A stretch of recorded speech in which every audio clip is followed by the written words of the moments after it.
स्वागत है आप सभी लोगों का सामान्य विज्ञान के महत्वपूर्ण प्रश्नों का सुपरफास्ट रिवीजन करने के लिए। पिछले लेक्चर में हम लोगों ने अपने प्रश्नों को जहां पर छोड़ा था, चलिए आज उसी के आगे स्टार्ट करते हैं। तो देखते हैं आज का अपना पहला प्रश्न। हमारा पहला प्रश्न है, मानव मूत्र से कौन सा विटामिन उत्सर्जित होता है। तो मानव मूत्र में जो पाया जाने वाला विटामिन है उसको विटामिन सी कहते हैं, यानी विटामिन सी मानव मूत्र में पाया जाता है। यहाँ पर हम लोग ऐसे कह सकते हैं। चलिए आगे बढ़ते हैं। जो मूत्र का रंग होता है वो पीला होता है, और पीला क्यों होता है? क्योंकि मानव मूत्र में यूरोक्रोम पाए जाते हैं। तो यूरोक्रोम पाए जाने के कारण मानव मूत्र का जो रंग होता है वो पीला होता है। अब यहाँ से आपसे एक प्रश्न पूछा जा सकता है कि मानव मूत्र में जो दुर्गंध आती है वो क्यों आती है? क्योंकि इसमें अमोनिया पाया जाता है। ठीक है, अमोनिया के कारण मानव मूत्र में दुर्गंध आती है। इस चीज़ को भी ध्यान में रखिएगा। चलिए आगे बढ़ते हैं। मेढक में कितने हृदय होते हैं, यानी हृदय में कितने वॉल्व होते हैं? कि मेढक के हृदय में कितने वॉल्व होते हैं? तो मेढक के हृदय में 3 भाग होते हैं, यानी 3 वॉल्व होते हैं। इस चीज़ को आप ध्यान में रखिएगा। अगर मनुष्य के बारे में पूछा जाए कि मनुष्य के हृदय में कितने प्रकोष्ठ होते हैं अथवा मनुष्य के हृदय में कितने वॉल्व होते हैं, तो मनुष्य के हृदय में 4 वॉल्व होते हैं। इस चीज़ को आप ध्यान में रखिएगा। आगे बढ़ते हैं। मानव शरीर में प्रचुर मात्रा में पाया जाने वाला तत्व कौन सा है? तो मानव शरीर में सर्वाधिक मात्रा में पाया जाने वाला जो तत्व है उसका नाम है ऑक्सीजन। तो ऑक्सीजन मानव शरीर में पाया जाने वाला सर्वाधिक मात्रा में तत्व है। आगे बढ़ते हैं। अगला हमारा प्रश्न है, मनुष्य के शरीर में जल की मात्रा कितने प्रतिशत तक होती है? तो मनुष्य के शरीर में जल की जो मात्रा है वो 65 से 80% तक होती है। तो हमारे शरीर में टोटल शरीर का 65 से 80% भाग जल से निर्मित होता है। इसीलिए जल को जीवन कहा जाता है। जल ही जीवन है। आगे बढ़ते हैं। मानव शरीर का सामान्य ताप कितना होता है? तो सामान्य ताप आपको तीनों पैमाने पर याद रखना है। अगर फ़ारेनहाइट की बात करें तो 98.6 डिग्री फ़ारेनहाइट मानव शरीर का ताप होता है। अगर डिग्री सेंटीग्रेड में बात करें तो 37 डिग्री सेंटीग्रेड मानव शरीर का ताप होता है। अगर केल्विन में बात करें तो 310 केल्विन मानव शरीर का ताप होता है। तो तीनों पैमाने पर आपको मानव शरीर का ताप याद रखना है। 310 केल्विन में और 37 डिग्री सेंटीग्रेड में और 98.6 डिग्री फ़ारेनहाइट में ये मानव शरीर का ताप होता है।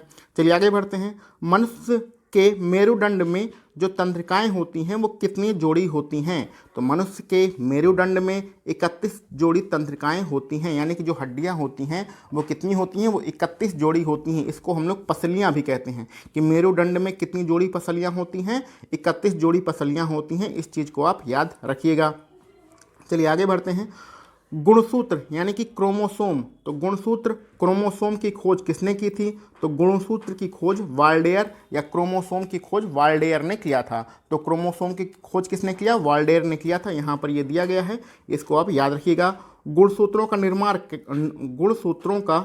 कैसे होता है? तो गुणसूत्रों का निर्माण क्रोमेटियन धागे के द्वारा होता है। तो हमारे गुणसूत्रों में क्रोमेटियन धागे पाए जाते हैं, उन्हीं से गुणसूत्रों का निर्माण होता है। इस चीज़ को आप ध्यान में रखिएगा।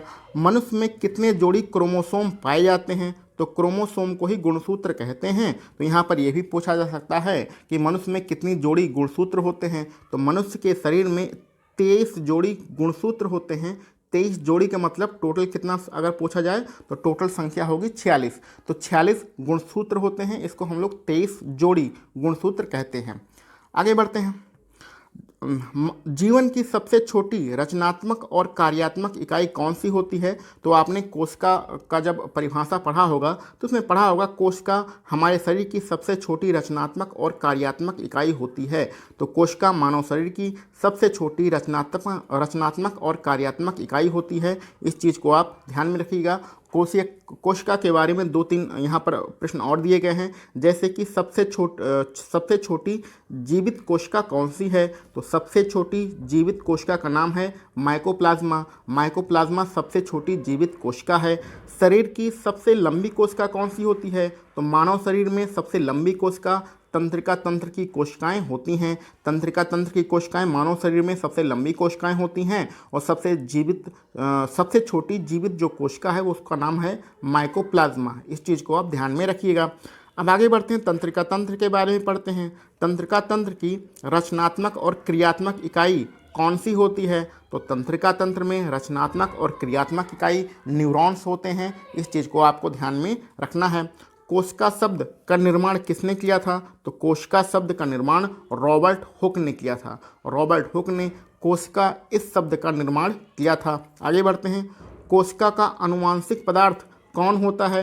तो कोशिका का जो आनुवांशिक पदार्थ होता है वो डीएनए होता है। तो डीएनए क्या होता है? कोशिका का आनुवांशिक पदार्थ होता है। कोशिका का अध्ययन क्या कहलाता है? तो ये जो अध्ययन वाले प्रश्न हैं बहुत ज़्यादा इंपॉर्टेंट हैं। इसमें से कोई ना कोई प्रश्न आपकी परीक्षा में ज़रूर पूछा जाएगा और अध्ययन वाले जो प्रश्न हैं उनमें से तो एक प्रश्न आना बहुत ही कन्फर्म है आपके पेपर में। तो जो कोशिका का अध्ययन कहलाता है, यहाँ पर अंग्रेजी में लिखा गया है, इसका मतलब होता है साइटोलॉजी। तो हिंदी और अंग्रेजी दोनों आपको पढ़ना है। साइटोलॉजी कोशिका का अध्ययन कहलाता है। साइटोलॉजी में हम लोग कोशिका का अध्ययन करते हैं। आगे बढ़ते हैं। कोशिका में जो श्वसन होता है वो कहाँ पर होता है? तो कोशिका का जो श्वसन होता है वो माइटोकॉन्ड्रिया में होता है। तो कोशिका में जो श्वसन होता है वो कहाँ पर होता है? माइटोकॉन्ड्रिया में होता है। इस चीज़ को आपको ध्यान में रखना है। आगे बढ़ते हैं। समसूत्री विभाजन और अर्धसूत्री विभाजन के प्रश्नों को पढ़ते हैं। समसूत्री विभाजन कैसे होता है? तो समसूत्री जो विभाजन होता है वो कायिक कोशिकाओं के द्वारा होता है। कायिक कोशिकाओं के द्वारा समसूत्री विभाजन होता है। इसके जस्ट अपोजिट अर्धसूत्री विभाजन कैसे होता है? तो जो अर्धसूत्री विभाजन होता है वो लिंगी जनन करने वाली कोशिकाओं के द्वारा होता है। तो लिंगी जनन करने वाली कोशिकाओं के द्वारा अर्धसूत्री विभाजन होता है और समसूत्री विभाजन कायिक कोशिकाओं के द्वारा होता है। चलिए आगे बढ़ते हैं। फूल गोभी का हम लोग कौन सा भाग खाते हैं? तो फूल गोभी का हम लोग पुष्पक्रम खाते हैं। पुष्पक्रम जो खाते हैं वो किसका खाते हैं? फूल गोभी का खाते हैं। ये पेपर में आपके पूछा जा चुका है। आगे हम लोग आलू और अदरक के बारे में बात करते हैं। आलू और अदरक का हम लोग कौन सा भाग खाते हैं? तो आलू का जो हम लोग भाग खाते हैं वो तना होता है। ठीक है, तो जो आलू हम लोग खाते हैं वो वास्तव में फल ना होकर तना होता है। ठीक है, तो इसको आप डिटेल में अपने बुक से पढ़ लीजिएगा कि अदरक और आलू का कौन सा भाग खाया जाता है? तना वाला भाग खाया जाता है। आगे बढ़ते हैं। दूध में कौन सी शर्करा पाई जाती है? तो दूध में पाई जाने वाली शर्करा को लैक्टोज कहते हैं। यहाँ पर एक प्रश्न आपसे पूछ रहे हैं हम कि फलों में कौन सी शर्करा पाई जाती है? फलों में कौन सी शर्करा पाई जाती है? अगर आपको पता है तो उसको कमेंट बॉक्स में ज़रूर लिखिएगा। और यहाँ पर दिया है दूध वाली शर्करा, तो दूध में पाई जाने वाली शर्करा को लैक्टोज कहते हैं। आगे बढ़ते हैं। सबसे लंबा कृमि कौन सा है? कृमि को हम लोग वर्म भी कहते हैं। तो सबसे लंबा जो कृमि है उसका नाम है टेप वर्म। तो टेप वर्म मानव शरीर का सबसे लंबा कृमि होता है। आगे बढ़ते हैं। कपड़ा सुखाने के लिए और दूध से मक्खन निकालने के लिए जो मशीन होती है वो किस सिद्धांत पर काम करती है? तो ये अपकेंद्रीय बल के सिद्धांत पर काम करती है। दूध से मक्खन निकालना हो चाहे कपड़ा सुखाने वाली मशीन हो, जिसको हम लोग वॉशिंग मशीन भी कहते हैं, वो किस सिद्धांत पर काम करती है? अपकेंद्रीय बल के सिद्धांत पर काम करती है। आपको ध्यान में रखना है।